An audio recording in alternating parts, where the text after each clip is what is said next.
नमस्कार दोस्तों, जय सिया राम। इसलिए बोल रहा हूं क्योंकि मुनीर को खतरा पड़ गया है कि मोदी जी अटैक करने वाले हैं।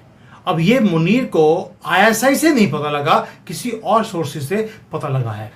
अर्जेंट नहीं, इमरजेंसी मीटिंग बुलाई है अपने ऑफिस में। और पाकिस्तान की नंबर 1 आर्मी जो अभी अभी अफगानियों के हाथों में पिटाई घर का आई है, पैंटें उतार कर चौराहे पे उन्होंने टांग दिए हैं तालिबान ने, वो भी पाकिस्तान के अंदर इनकी चौकियों के पास जो उन्होंने टेक ओवर कर ली। सुना है कि 200 से लेकर 300 पाकिस्तानी आर्मी के लोग मारे जा चुके हैं। और ये जो नंबर 1 आर्मी का नंबर 1 जो मुनीर है, उसने आईएसआई को पूछा है कि भैया तुम तो दुनिया की नंबर 1 स्पाई एजेंसी थी, तुम्हें पता नहीं लगा कि अफगानिस्तान वाले आ रहे हैं, हमें ठोक कर जाएंगे, तो तुम नंबर 1 कहाँ के हुए? यानी कि पाकिस्तान के अंदर आर्मी चीफ के पास इंफॉर्मेशन है कि कहां पे क्या होने वाला है, मोदी जी कब अटैक करने वाले हैं। नंबर 1 आईएसआई को पता ही नहीं था। यानी कि पाकिस्तान की, जिसको ये बोलते थे मोस्ट फियर्ड आईएसआई एजेंसी है, ये अब फॉल बैक कर रही है। यानी कि दुनिया की सबसे डेंजरस स्पाई एजेंसी, आज उसको एक भी थ्रेट पता नहीं लगता। क्रैक्स आने शुरू हो गए हैं आईएसआई के अंदर। क्यों आ रहे हैं ये भी बताऊंगा, ये भी मुनीर ने एक्सप्लेन कर दिया। अब ह्यूमिलेशन क्या है, पहले नंबर्स की बात करते हैं। 200 से ज्यादा पाकिस्तानी सोल्जर्स मारे गए, फर्क नहीं पड़ता क्योंकि ये और पैदा कर लेंगे। लेकिन जो मारे गए हैं, मारा किसने है? भारत ने नहीं मारा, अफगानिस्तान के तालिबान ने मारा है। ये वही तालिबान है जिसे आईएसआई ने क्रिएट किया, उनको वेपन्स दिए, आज वही अब उन्हीं के वेपन्स को पाकिस्तान के ऊपर यूज कर रहे हैं। यानी कि उन्होंने अपनी गन्स का मुंह इनके नीचे नीचे या ऊपर कहीं भी उन्होंने कर दिया है। अब आप सोच के देखिए, ये सिक्योरिटी फेलियर नहीं है। पहली बात ये आईएसआई का फेलियर था। और वर्ष क्यों हो रहा है? आईएसआई को एक भी अटैक के बारे में पता नहीं लगा। आप देखिए, एक एक करके बताऊंगा आपको। तालिबान ने अटैक किया, आईएसआई को पता नहीं था। टीटीपी ने मिलिट्री पोस्ट के ऊपर हमला किया, टेक ओवर कर लिया, इनको पता नहीं था। और ऑपरेशन सिंदूर हम करके खत्म करके वापस आ गए, इनको पता ही नहीं लगा कि हुआ क्या है, कब मोदी जी आए, कब ठोक के चले गए, इनको पता नहीं लगा। और इसीलिए आज जो बॉस है आसिम मुनीर सबका इनकी कंट्री में, वो आज वहां पे बैठ के रो रहा है और इनको गाली निकाल रहा है। इमरजेंसी मीटिंग रावलपिंडी में हो रही है। टॉप ब्रॉस आर्मी की भी और आईएसआई का, दोनों को बुलाया है और उनको एक क्वेश्चन पूछा कि ये What the hell is happening in this country? मुझे कोई इंफॉर्मेशन तुम्हारी तरफ से आती क्यों नहीं है? मोदी हमारे ऊपर अटैक करने वाले हैं, इनके पास पूरी इंफॉर्मेशन है, लेकिन आईएसआई को पता नहीं था, आईएसआई सो रही थी। और Munir did not even hold back. उन्होंने डिमांड किया कि मुझे आंसर चाहिए आपकी तरफ से, और साथ में अल्टीमेटम दे दिए कि मुझे अगले इतने घंटों में मुझे आंसर चाहिए, सब चीज़ों को फिक्स करना पड़ेगा आपको, नहीं तो आपको कॉन्सिक्वेंसेस फेस करने पड़ेंगे। कॉन्सिक्वेंसेस ये हैं कि आपकी नौकरियों से आपको बाहर निकाल दिया जाएगा, और जो आपने अरबों डॉलर कमाए हैं वो सारे भी मैं ले लूँगा, क्योंकि पाकिस्तान से तो निचोड़ने का उसके पास कोई मौका नहीं है। अब आते हैं कि हो क्या रहा है। जो क्रूअल्टी है, क्रूअल आयरनी है, वो ये है कि पाकिस्तान के ऊपर भारत की तरफ से या कहीं और की तरफ से कोई थ्रेट नहीं है। उन्होंने अपना थ्रेट खुद ही क्रिएट किया है। टीएलपी, तालिबान, इवन की तहरीक-ए-लिबाक, ये वो एजेंसी है या जो ऑर्गेनाइजेशन है जिसे यूज़ करते रहे पॉलिटिकल पार्टीज के अगेंस्ट। कभी नवाज शरीफ को अंदर कर दिया, कभी इमरान खान की गवर्नमेंट को गिरवा दिया। ये सारे के सारे लोग जो पॉलिटिशियंस को कंट्रोल करने के लिए था, आज वही तहरीक-ए-लिबाक वो आर्मी को ठोक रही है। लिटरली लिबाक के लोगों ने इनकी पैंटें उतारी हैं और इनको नंगा करके इनको भगाया है। अब आप सोच के देखिए, जहां पर आर्मी का ये हाल होता हो, रेडिकल्स वहां पर तेज होते हो, वहां पर आर्मी चीफ इमरजेंसी मीटिंग करके आईएसआई नंबर 1 वाली उसको बोलता है तुम कर क्या रहे थे? मैं कहता हूं आसिम मुनीर, तुम क्या कर रहे थे भाई? तुम तो 3 बार कुत्तों की तरह खाना खाने चले गए अमेरिका के प्रेसिडेंट के पास। क्या तुम्हारे यहाँ पर युद्ध हो रहा था, प्रेसिडेंट तो आया नहीं आपकी हेल्प करने के लिए? ना ही सऊदी अरेबिया आया, ना ही कतर आया। सबको फोन किया कि प्लीज हमें अफगानियों से बचा लीजिए। बाद में खुद ही बोल दिया हम सरेंडर करने को तैयार हैं, आप बस हमारे ऊपर अटैक मत करना। ये आज आईएसआई के चीफ को बोल रहा है तुम क्या कर रहे थे? मैं कहता हूं आसिम मुनीर, तुम क्या कर रहे थे जब तुमने कंट्री को बेच के आ गए अमेरिकन के हाथों में? इवन कि चाइना, जिसको तुमने अल्लाह की झूठी कसम खा के बोला था हम हमेशा आपके साथ रहेंगे, हम अमेरिका के साथ नहीं जाएंगे, तुमने उनको भी धोखा दे दिया। चलो वो तो अल्लाह की कसम खा ली तो धोखा तो होगा ही। अब दोस्तों, ये सारा जो स्यापा हुआ है, ये हुआ क्या और हुआ कैसे? डिप्लोमेटिक थप्पड़ मारा अफगानिस्तान के फॉरेन मंत्री ने जब वो भारत में था। क्या बोल दिया उसने? Kashmir is integral part of India, और जब हम वेट कर रहे हैं कब अफगानिस्तान का बॉर्डर भारत के साथ जुड़ जाएगा। Let that sink in. ये छोटी स्टेटमेंट नहीं थी जिसके बाद आसिम मुनीर पागल हो गया है। तालिबान, जिसको पाकिस्तान ने क्रिएट किया, आज वो बोल रहा है कि अफगानिस्तान और भारत का बॉर्डर कश्मीर में जुड़ता है। सोच के देखिए, इससे बड़ी एम्बैरेसमेंट वो हो नहीं सकती। और आईएसआई को पता ही नहीं था कि उनका फॉरेन मंत्री भारत में आ रहा है। दैट इज वाई अब इसकी जब इन्वेस्टिगेशन करी मैंने कि जो आईएसआई है, जो नंबर 1 होती थी, आज नंबर लास्ट भी नहीं है। रीज़न क्या है? उसका रीज़न भी एक ही आदमी है, उसका नाम है आसिम मुनीर। हर चीज़ में वो अपना कंट्रोल चाहता है, हर चीज़ में उसकी इंटरफेरेंस है। माइक्रो जो डिसीजंस होते हैं, छोटे छोटे डिसीजंस, वो भी आसिम मुनीर खुद करता है। किसकी अपॉइंटमेंट होगी, कौन सा ऑपरेशन करना है, कौन सी स्ट्रैटेजी है। आईएसआई अपने आप से कोई डिसीजन नहीं ले सकता, हर चीज़ आसिम मुनीर करता है। आपको याद होगा ऑपरेशन सिंदूर में मोदी जी ने बोला था कि जो इसके पीछे था, जिसने मास्टरमाइंड था, हम उसे नहीं छोड़ेंगे। Asim Munir was the one जिसने प्लानिंग करी थी, आईएसआई ने प्लानिंग नहीं करी थी। पहली बात ये।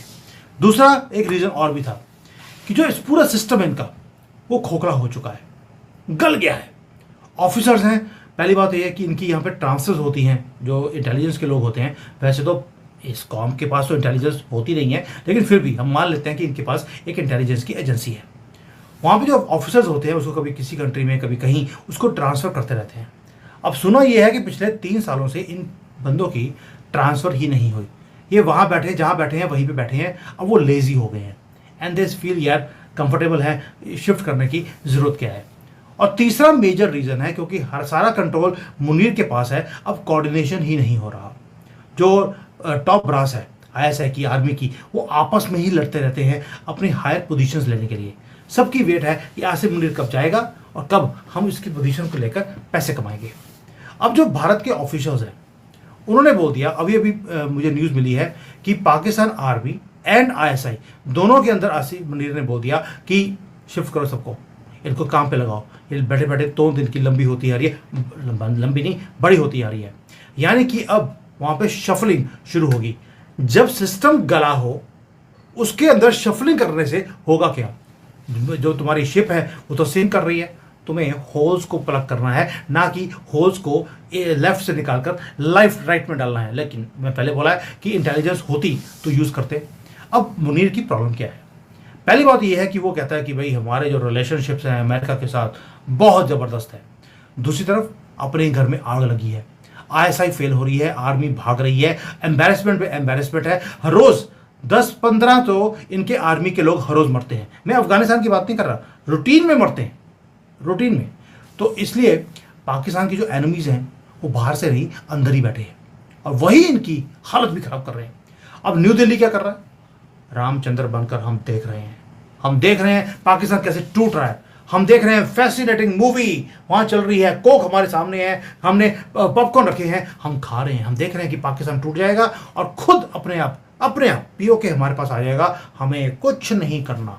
मैं आपसे सिंपल क्वेश्चन पूछता हूँ, अगर यही सिचुएशन भारत की होती और पाकिस्तान हमारी सिचुएशन की होता, जहाँ पर इकोनॉमिकली, डिप्लोमेटिकली, मिलिटरीली वो इतना स्ट्रांग होता जैसे हम हैं, क्या वो पॉपकॉर्न और कोक पी रहा होता?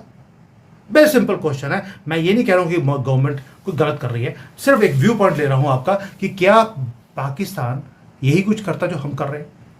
और पिछले 75 सालों से हम क्या करते रहे? Wait and watch.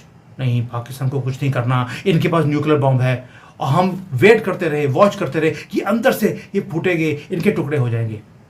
लेकिन हमने ऑपरेशन सिंदूर करके भी देख लिया, ये नहीं टूटेंगे। क्योंकि जब नेशनलिज्म का बात आता है, ये सारे इकट्ठे हो जाते हैं। बेशक आज की डेट में वो अपने कंट्री को तबाह करने पे इकट्ठे आए हैं सड़कों पे, लेकिन अगर भारत का मामला आएगा, ये सारे के सारे इकट्ठे हो जाएंगे। और जो कश्मीर का हमें लगता है कि इनके हाथ से स्लिप होता जा रहा है, ज़्यादा देर नहीं लगेगी। एक बार इन्होंने दोबारा से कहीं पहलगाम का अटैक दोबारा से कर दिया, पहलगाम स्टाइल, सारा कंट्री भगड़े डालते हुए आपको दोबारा दिखेगा। आज इनका आईएसआई, इनकी आर्मी पिट रही है, गालियां पड़ रही हैं उनको, इनका सिस्टम कोलैप्स कर रहा है। लेकिन कब तक? ये तो अनरिलायबल लोग हैं जिन्होंने बिलियंस ऑफ डॉलर अल्लाह की कसम खाकर इन्होंने चाइना से लिए थे, उसको भी धोखा दे दिया। आप कहां खड़े हैं? इसलिए बोल रहा हूं, आज अफगानिस्तान इनको बैकअप नहीं कर रहा। वो पाकिस्तान की गवर्नमेंट बोल रही है कि अफगानियों ने भारत के साथ मिलकर यह काम किया है, यानी कि भारत ने करवाया है। लेकिन अफगानी बोलते हैं we have done it independently, क्योंकि हमारी अपनी गवर्नमेंट है, हमारी अपनी कंट्री है। और अब मैं आपसे पूछता हूं कि पाकिस्तान जिस लेवल पर पहुंच गया है, वहां पर इसके आगे अब कहां जाएगा? नर्क से नीचे तो ये गिर चुके हैं। रेपुटेशन भी, मिलिट्री का जो हालत है आपके सामने है। और मुनीर क्या कर रहा है? इमरजेंसी मीटिंग में अल्टीमेटम दे रहा है। लेकिन अल्टीमेटम देने से चीजें फिक्स नहीं होती हैं।